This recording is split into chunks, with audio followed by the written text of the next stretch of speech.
I'm Ben with Global Cast Resources, and I'd like to talk to you a little bit about the importance of movements in this day and age. Now, when we say the word movement, we're not talking about something just moving around physically. We're talking about movements where there's this big idea, for example, that people find very compelling. They buy into it. They believe in it so much that they are willing to share it with their friends and family and their social network, and those folks find it compelling and do likewise. Nobody's telling them to do it, nobody's paying them to do it. It's become a movement.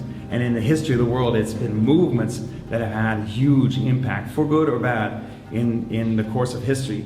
Even more than institutions where you've got that paycheck and that position, and that's what keeps you coming back. In this case, we're talking about a swarm of locusts with no king. We're talking about people doing it because they own it.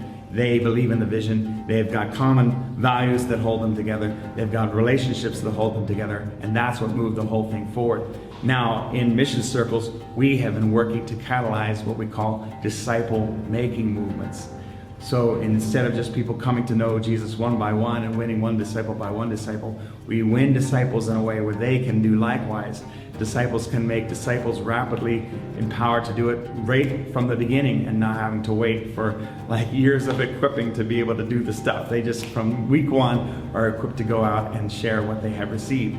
This is so crucial because we need to see a breakthrough in missions today. You might say, wow, man, things have been going great. I've been hearing all these stories of so many people coming to know Jesus.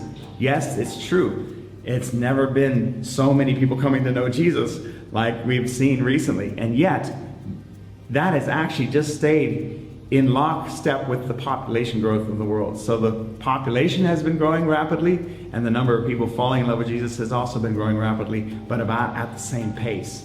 So the researchers have actually given us a little bit of a wake-up call. The missions researchers have said, hey, look, over the last 100 years, actually, the percentage of Christians of all types has stayed at about 33%. About 33%.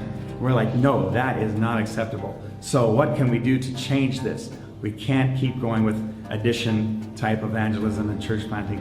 We need to see rapid multiplication. We need to work to catalyze disciple-making movements, and that's why we're so tenacious about that.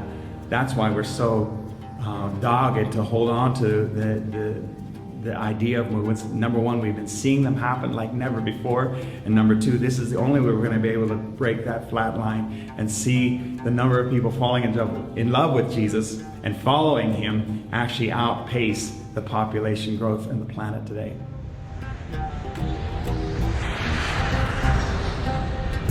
Mentoring Missions Advocates. This is globalcastresources.com.